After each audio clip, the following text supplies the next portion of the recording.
बहुत तकलीफ होती है जब आप योग्य हो और लोग आपकी योग्यता ना पहचाने। तो मेरे भाई जरा सोचो, क्या हो कि तुम सोकर उठो और तुम्हें पता चले कि कल जो कुछ भी हुआ था वो तो कभी हुआ ही नहीं, और आप तो सोए थे फ्राइडे को लेकिन आप उठे हो पिछले संडे को। ऐसे में आप क्या क्या चीजें कर सकते हो, आपके साथ क्या क्या चीजें होंगी, यही आप आज की इस मूवी में देखने वाले हैं। So hey there, I am Shivay and today we gonna talk about a movie called Premonition. तो मूवी स्टार्ट होती है और हमें जिम और लिंडा दिखाए जाते हैं। ये दोनों ही हस्बैंड वाइफ है, पर इनके बीच प्यार बिल्कुल भी नहीं है। सिर्फ अपनी बेटी के लिए एक दूसरे के साथ रहते हैं। एक दिन जिम कुछ बिजनेस के सिलसिले से घर से बाहर जाता है, पर उसके जाते ही कुछ देर के बाद उसे जिम का मैसेज रिसीव हुआ, जिसमें जिम उसे बहुत जरूरी बात बताने वाला था, पर इतने में ही उसका कॉल कट हो गया। और फिर जब लिंडा उसे कॉल करती है तो जिम कॉल नहीं उठा रहा था, इसलिए लिंडा ने भी उसे अपनी तरफ से एक मैसेज छोड़ दिया। पर अगले ही पल घर पर एक पुलिस ऑफिसर आता है जो बताता है कि अनफॉर्चुनेटली कल जिम का कार एक्सीडेंट हो गया। लिंडा को उसकी बातों पर बिलीव नहीं होता क्योंकि जिम का तो अभी भी वॉइस मैसेज आया था, पर पुलिसमैन उसे समझाने की कोशिश करता है कि हम लोग कल ही आने वाले थे, पर कुछ प्रॉब्लम्स की वजह से हम नहीं आ पाए। मतलब सच में जिम की मौत हो गई है। इस बात से बेचारी लिंडा इतनी टूट जाती है कि वो खुद को संभाल ही नहीं पा रही थी, इसलिए उसका ख्याल रखने के लिए उसकी मॉम उसके घर पर आती हैं। उस रात लिंडा को बिल्कुल भी होश नहीं रहता है, तो वो सोफे पर ही सो जाती है। पर अगली सुबह जब उसकी आंख खुली तो वो देखती है वो तो अपने बेड पर है और उसके कपड़े भी बदले हुए हैं। लिंडा को ये चीज काफी हैरान कर रही थी, पर जब वो नीचे आकर देखती है तो उसे उसके सामने जिम दिखाई देता है, जो कि बिल्कुल ठीक था और मैच देख रहा था। लिंडा को एक पल के लिए तो बिलीव ही नहीं होता और उसके पैरों से जमीन खिसक जाती है, पर उसे लगा कि शायद वो जो देखा था उसने वो एक बुरा सपना होगा। तो वो बच्चों को स्कूल छोड़ने के लिए निकल जाती है और उसके आने के बाद जिम भी ऑफिस चला गया था। पर यहाँ पर लिंडा को अभी भी विश्वास नहीं हो रहा है कि उसने सच में कोई सपना देखा था, इसलिए वो आज की डेट और टाइम नोट कर लेती है और एक बार फिर से फोन में चेक करती है कि सच में जिम ने उसके लिए कोई मैसेज छोड़ा था, पर कोई भी मैसेज नहीं मिलता। लिंडा इन सब चीजों से इतना परेशान थी कि वो रोड पर ही गाड़ी रोक देती है। इसलिए वहां पर एक पुलिस ऑफिसर आया और लिंडा उसे देखकर चौंक जाती है, क्योंकि ये ऑफिसर कोई और नहीं, ये तो वही था जो पिछले दिन उसके घर आया था। लिंडा पूरी रात जिम को ऐसे ही घूरती रहती है क्योंकि उसे कुछ भी समझ नहीं आ रहा था। पर अगली सुबह जब उसकी आंख खुली तो वो देखती है कि उसके कपड़े एक बार फिर से बदले हुए हैं। चारों तरफ मिरर्स भी कपड़ों से ढके हुए थे और सिंक में लिथियम की एक खाली बोतल पड़ी हुई थी। नीचे सब लोग जिम के फ्यूनरल की तैयारी कर रहे थे, पर लिंडा को बिलीव नहीं होता कि जिम मर गया है, क्योंकि पिछली रात तो वो उसके साथ ही था। वो सभी को बताने की कोशिश करती है कि जिम बिल्कुल ठीक है और आप लोग ये सब क्या कर रहे हो, पर आसपास के लोगों को ये लगता है कि शायद लिंडा को इस चीज से काफी गहरा सदमा लगा है। तो वो उन लोगों के पास से निकलकर गार्डन में आ जाती है जहाँ पर उसकी बेटी थी। पर जब उसने अपनी बेटी को देखा तो उसका चेहरा बहुत बुरी तरह से खराब हो रखा था। लिंडा को समझ नहीं आता कि उसकी बेटी का ऐसा हाल किसने किया। लिंडा सभी लोगों के साथ जब चर्च में पहुंचती है कि तभी जिम की बॉडी को एक कार में लाया जाता है। लिंडा को बिलीव नहीं हो रहा था कि जिम सच में मर गया है, तो वो उसकी लाश देखने के लिए कहती है, पर वो लोग उसे मना कर रहे थे क्योंकि जिम की बॉडी बहुत बुरी तरह से खराब हो गई थी। पर लिंडा किसी की एक नहीं सुनती और वो जबरदस्ती उसका कॉफिन खोलने लगती है। इस बीच गलती से जिम का जो कटा हुआ सर था वो नीचे गिर जाता है। ये देखकर लिंडा जोरों जोरों से रोने लगी और अब उसे बिलीव हो गया है कि सच में जिम उसके साथ नहीं है। ग्रेवयार्ड में सभी लोग जब प्रार्थना कर रहे होते हैं कि तभी लिंडा की नजर पड़ती है एक लड़की पर। तो वो उसके पास जाकर उससे बोलती है कि तुम यहाँ पर क्या कर रही हो और तुम मेरे हस्बैंड को कैसे जानती हो। उस लड़की ने कहा कि हम लोग कल ही मिले थे और हम लोगों ने बातें भी की थी। ये बोलकर वो कार में बैठ के निकल जाती है, पर लिंडा को तो कुछ याद ही नहीं था कि वो कब इस लड़की से मिली। लिंडा जब घर पर होती है तो उसे एक क्लिनिक का पेपर मिलता है जिसके अंदर डॉक्टर रॉथ का नंबर था। तो वो क्लिनिक पर कॉल करके पता करती है तो पता चला डॉक्टर रॉथ सिर्फ मंडे टू फ्राइडे ही क्लिनिक खोलते हैं। रात में लिंडा के घर पर उस पुलिस ऑफिसर के साथ साथ एक और बंदा आता है जो अपना नाम डॉक्टर रॉथ बताता है। वो सभी लिंडा को जबरदस्ती अपने साथ ले जा रहे थे। लिंडा उसे पूछती है कि आखिर ये लोग उसे ले कहाँ समझ आ रहा है। तो उसकी मॉम उससे बताती है कि उसकी मेंटल कंडीशन ठीक नहीं है और उसे इलाज की जरूरत है, क्योंकि तुम पिछले कुछ दिनों से बहुत अजीब हरकतें कर रही हो और तुमने अपनी बेटी की ऐसी हालत कर दी। पर लिंडा को तो ऐसा कुछ याद ही नहीं था। लिंडा जब पुलिस स्टेशन में होती है तो डॉक्टर रोथ एक ऑफिसर को बताते हैं कि लिंडा मेरे पास ट्यूसडे को आई थी और उसने मुझे बताया था कि जिम की डेथ अगले दिन यानी वेडनेसडे को होने वाली है और अगले दिन जिम की मौत हो भी जाती है, इसलिए उन सभी को लिंडा पर शक है। लिंडा से पूछताछ करने के लिए वो लोग उसे एक इंजेक्शन देते हैं जिससे लिंडा बेहोश हो जाती है।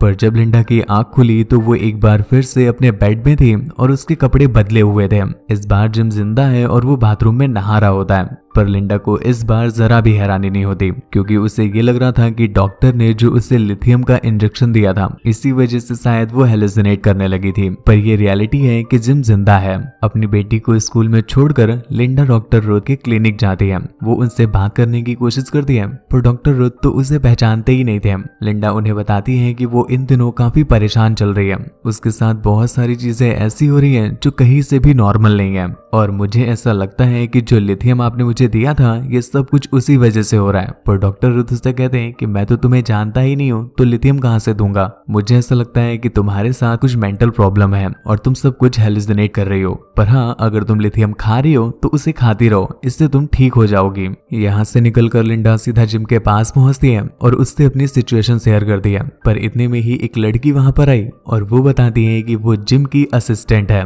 ये वही लड़की थी जो फ्यूनरल में आई हुई थी।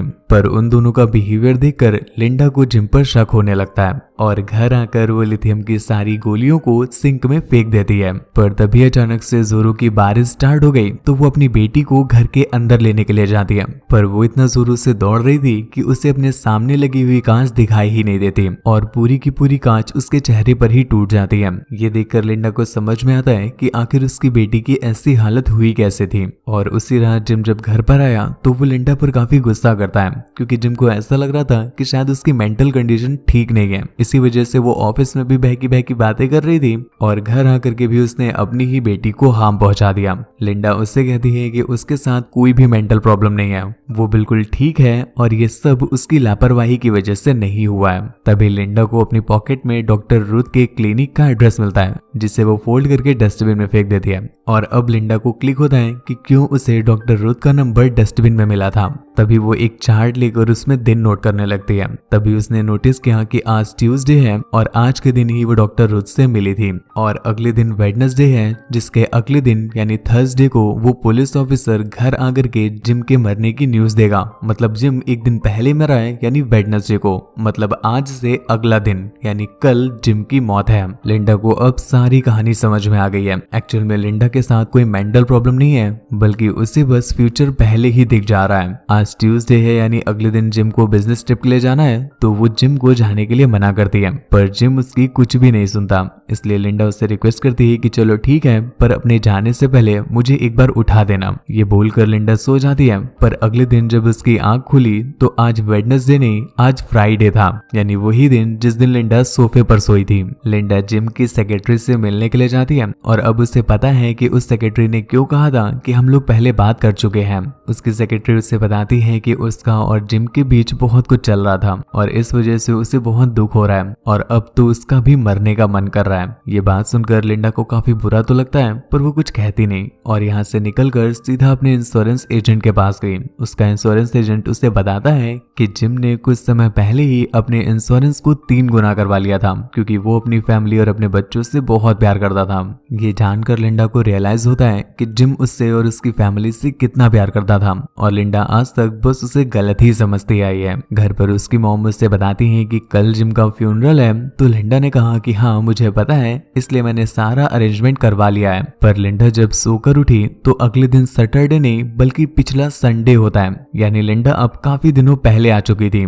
लिंडा को पता है कि जिम कुछ ही दिनों में मरने वाला है, तो वो उससे बहुत ही प्यार से पेश आती है और उसे बच्चियों के साथ बाहर घूमने भेज देती है। जिम जब लौट कर आया तो लिंडा उससे कहती है कि तुम अपनी बेटियों को बताओ कि तुम उनसे कितना प्यार करते हो। ये बात जिम के लिए काफी अजीब थी क्योंकि ऐसे क्वेश्चन लिंडा कभी पहले पूछती नहीं थी। तो जिम ने कहा कि वो अपनी बेटियों से बहुत प्यार करता है और उनके लिए जान भी दे सकता है। उस रात लिंडा जिम के साथ अपनी सारी गलतियों को, सारी नाराजगी को भुलाकर बहुत प्यार से रहती है। पर अगली सुबह जब उसकी आंख खुली तो उसे पता चलता है कि आज वेडनेसडे है, यानी आज ही जिम मरने वाला है। लिंडा तुरंत ही जिम को रोकने के लिए जाती है, पर वो देखती है कि जिम तो उसकी बच्चियों को स्कूल छोड़ने के लिए निकल चुका है। दूसरी तरफ क्लेयर भी एक होटल में जिम के आने का वेट कर रही है। जिम सीधा अपने इंश्योरेंस एजेंट के पास जाकर अपनी पॉलिसीज को 3 गुना करवा लेता है, क्योंकि पिछली रात जो उसने लिंडा के लिए अपना प्यार देखा था, अब वो भी लिंडा की सारी गलतियों को भुला देना चाहता है और उसके साथ रहना चाहता है। इसीलिए वो क्लेयर के पास जा रहा है ब्रेकअप करने के लिए।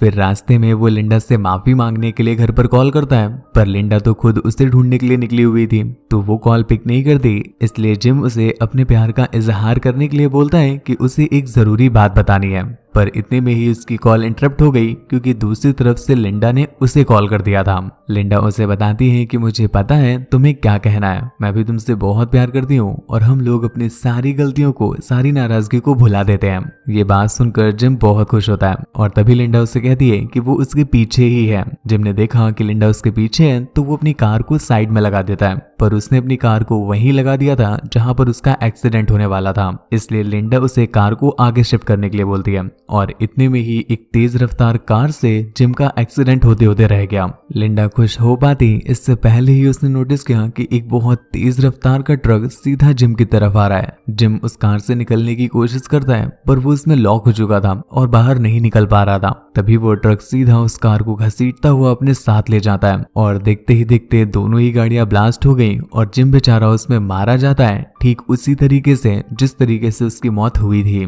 मतलब लिंडा चाह करके भी जिम की मौत को नहीं रोक सकती थी। पर मूवी की एंडिंग में हम देखते हैं कि लिंडा तीसरी बार मां बनने जा रही है और इसी के साथ ये मूवी यहीं पर एंड हो जाती है। तो दोस्तों, आपको क्या लगता है, जिम सच में बच गया था क्या, या फिर लिंडा को ही नेचर के रूल्स के आगे हारना पड़ा? नीचे कमेंट करके अपना जवाब जरूर बताइएगा। ऐसी ही और भी ज्यादा इंटरेस्टिंग मूवीज के लिए चैनल को सब्सक्राइब करना बिल्कुल भी ना भूलें। आपका एक सब्सक्राइब हमें बहुत मोटिवेट करता है ऐसी ही और भी ज्यादा इंटरेस्टिंग मूवीज को आप तक लाने के लिए। मुझसे बात वगैरह करनी हो या मुझे देखना चाहते हैं तो मैं आपको मिल जाऊंगा मेरे इंस्टाग्राम पर, या मैं इंतजार कर रहा हूँ मेरे ब्लॉग वाले चैनल पर भी। दोनों का ही लिंक नीचे डिस्क्रिप्शन में दिया हुआ है। तो अपना और अपनी फैमिली का ख्याल रखें, अपना प्यार और सपोर्ट हमें जरूर दिखाएं। धन्यवाद।